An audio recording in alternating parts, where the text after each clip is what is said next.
¿Qué es el CINFIP? El Código Orgánico de Planificación y Finanzas Públicas define el Sistema Nacional de las Finanzas Públicas como el conjunto de normas y políticas que las entidades y organismos del sector público deben realizar con el objeto de gestionar en forma programada sus ingresos, gastos y financiamiento. En el registro oficial número 306, el artículo 71 y la normativa de presupuesto, la rectoría del CINFIP o del Sistema Nacional de Finanzas Públicas dice que le corresponde al presidente o presidenta de la República, quien lo ejercerá a través del Ministerio de Finanzas. Objetivos. El artículo 72 del Ministerio de Finanzas señala los siguientes. 1. Sostenibilidad. 2. Efectividad. 3. Efectividad en el uso de los recursos, al igual que el número 4 y número 5. 6. Gestión eficaz. 7. Adecuada complementariedad. 8. Transparencia de la información. Principios del CINFIP. Son principios del CINFIP la legalidad, la universalidad, la unidad, la integridad, descentralización y desconcentración, participación comunitaria y finalmente transparencia. Los deberes y atribuciones del ente rector CINFIP son 34, los cuales sirven de forma estratégica para el desarrollo del país, y se mencionarán los principales: formular y proponer lineamientos de política fiscal inherentes a ingresos, gastos y financiamiento, analizar las limitaciones, riesgos y potencialidades y consecuencias fiscales que puedan afectar el desempeño de la sostenibilidad fiscal de las finanzas públicas, organizar el CINFIP y gestionar los organismos, entidades y dependencias del sector público de manera efectiva, dictaminar de manera privativa las políticas normativas directrices respecto a gastos permanentes, celebrar contratos, convenios inherentes a las finanzas públicas, asesorar a las entidades y organismos del sector público, aprobar y rechazar a la concesión de garantías de endeudamiento y de entidades y organismos del sector público, y armonizar, homogeneizar y consolidar la contabilidad del sector público.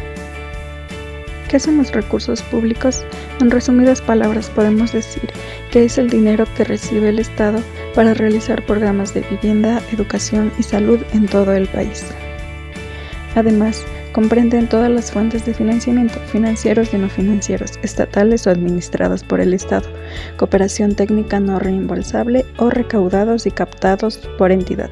¿Qué es el PGE? Según el artículo 292 de la Constitución de la República del Ecuador, establece que el PGE es el instrumento para determinar y gestionar los ingresos y egresos del Estado, con excepción de los pertenecientes a Seguridad Social, Banca Pública, Empresas Públicas y GATS, lo que conlleva la necesidad de establecer los instrumentos e instancias de coordinación para garantizar la sostenibilidad de las finanzas públicas, el manejo eficiente de ahorro público y preservación del patrimonio nacional y bien público.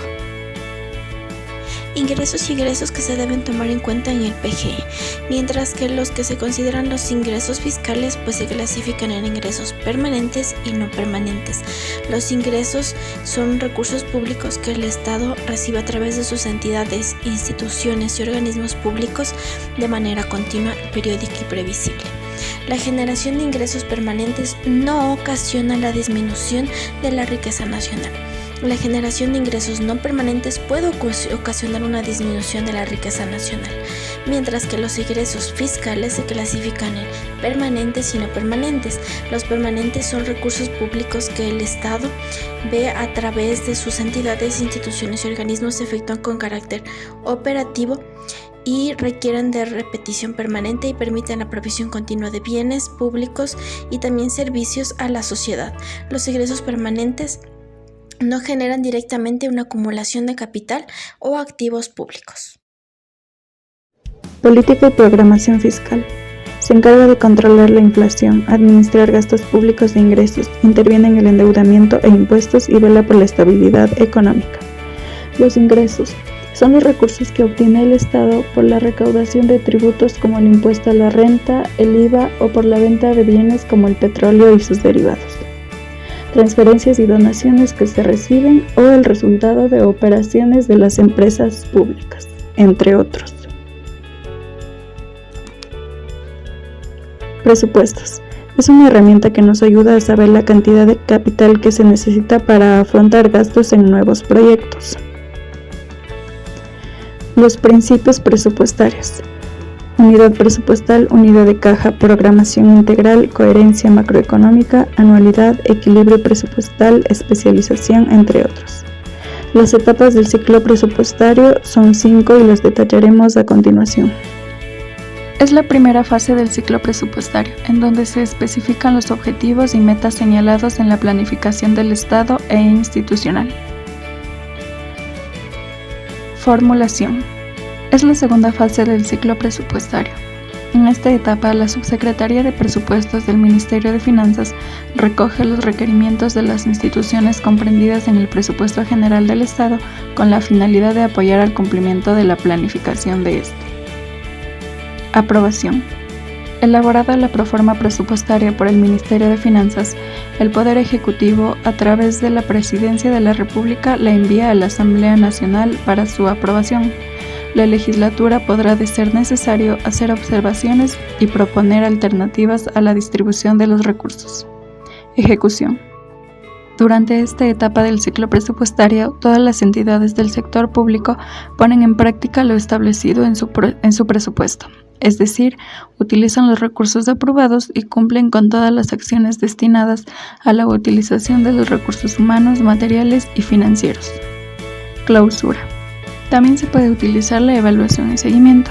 Es una medición de resultados físicos y financieros obtenidos y los efectos que estos han producido, así como el análisis de variaciones financieras. La Subsecretaría de Presupuestos del Ministerio de Finanzas elabora y consolida los informes.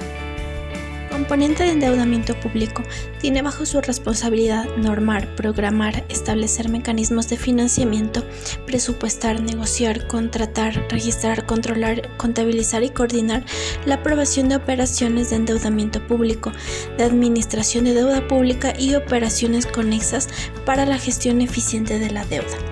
Del componente de contabilidad gubernamental. Son procesos sistemáticos, cronológicos y secuenciales de operaciones patrimoniales, presupuestarias de las entidades y organismos del sector público no financiero, expresados en términos monetarios, desde la entrada original de los registros contables hasta la representación de los estados financieros. La centralización, consolidación y la interpretación de la información comprende además principios, normas, métodos y procedimientos correspondientes a ello. La finalidad de este es establecer y poner en funcionamiento y mantener a cada entidad del sector público no financiero un sistema único de contabilidad, lo que ayuda a integrar operaciones patrimoniales presupuestarias de costos y asegurar la producción de información financiera completa. El componente de tesorería comprende un conjunto de normas, principios, procedimientos utilizados en obtención de depósito de los recursos financieros públicos.